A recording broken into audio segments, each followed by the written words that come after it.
man na.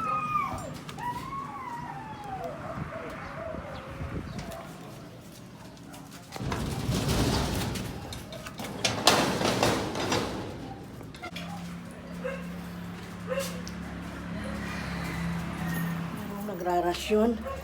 Tingnan natin kung isali tayo nila.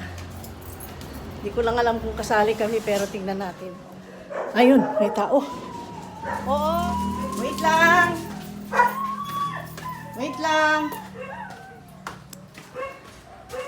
Janjan, please help me. Hey, alis dyan. Hey, shh, alis dyan. Ay, sakay na iro. Kalihog, ma'am. Asa man na? Ginagmay, ragunan. Ah, Sumon, bagaimana kabutang. asaan ni ma'am? Ah, kanina ingan? Okay. Tingnan na, salsara to. Ah, kana.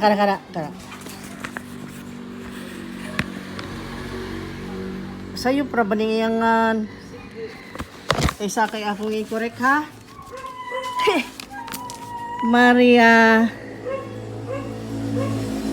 Jean. Morning, spelling ma'am ha, Maria Jean. Sige, salamat. Salamat ma'am. Thank you kayo ma'am ha.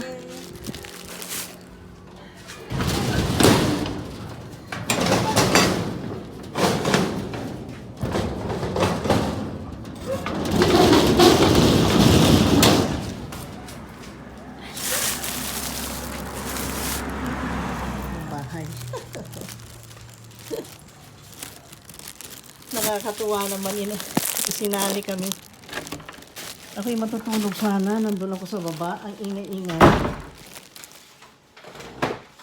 Ang ganda po na natanggap namin na galing sa barangay ng Bool. Dito sa barangay namin. Thank you so much po. Ito po, may dalawang pancit canton. Magkaiba ang flavor. Merong hot and spicy. At ito ay yung extra spicy. At tapos may 2 kilong bigas. 2 kilos of rice. 1 Bioderm na soap, pang hand wash, at saka 2 sardines po. Thank you so much. Ang laking bagay pong naibigay sa akin ito dahil napacify yung kalooban ko na yung na-feel ko na today we are feeling so grateful and we feel that we are part of Bool na talaga. Certified na, kumbaga. Legit na participant na ng mga kung ano dyan, ng activities dito sa Bool. At isinali na kami today. This is a big gesture na ginawa nila na talagang napacify ang kalooban ko. I feel so grateful.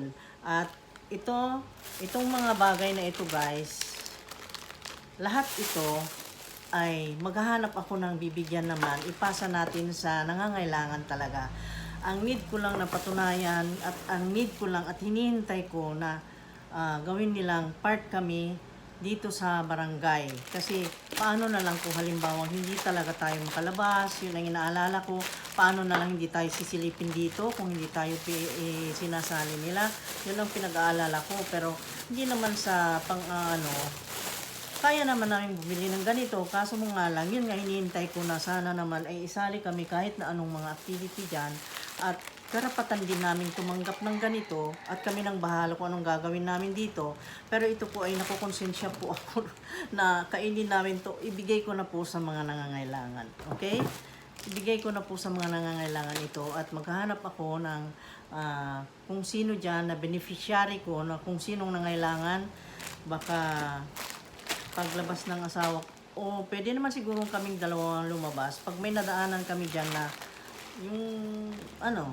yung talagang nangailangan ng ganito, ay ibibigay ko po ito para sa kanila. Okay? At ang nagpapasalamat po ako ng todo talaga sa taga Bool Barangay Hall, yung mga naghatid, barangay captain, kung sino man dyan na part dito sa didistribute ng mga rasyon, ay ako ay nagpapasalamat ng grabe. You cannot imagine my feelings right now. Okay? At yun lang po ang hinahanap ko. Yung gesture lang na parang isinasali nyo kami dito sa barangay na ito. Yun lang po. Yun lang naman, ganun lang kababaw. Ganun lang ako kababaw. Mababaw lang natin lang. Simple lang po. Okay, thank you so much. At sana ay, doon naman sa pagbibigyan ko nito ay grateful din siya. Masasarap ang sardinas na ito. At ang sasarap, favorite din namin to. May stock din ako dyan. Pero ito, ibigay na natin doon sa nangangailangan talaga. Sana ay magbigay pa sila uli at para may mabigyan din ako uli. Ganon. Yun ang gusto ko, yun lang, huwag nila kaming daan-daanan na parang hindi parte ng government. Pare-pareho kami. Pare-pareho tayong lahat. Ang nag-alala lang ako, baka mamaya talagang ma-lockdown at talagang yung hindi na talaga pwedeng lumabas. Walang sisilip sa amin dito. Paano na lang kung hindi kami iparte nila, di ba? Kaya yun lang po, ganun lang kasimple ang gusto ko. Yung gesture lang ang kailangan ko na talagang nandyan sila kung kailangan natin. Ma-feel ko ang assistance ng government. At eto na, parte na tayo. Yeah! Ang ganda! Thumbnail. Ayan, thumbnail yun. Kaya ganun, okay? Bye-bye! Thank you so much, guys. Thank you at na-pacify na ang kalooban ko. Sweet na ang smile ko. Thank you so much. Thank you, Lord God. I am so grateful, Lord Almighty. Thank you.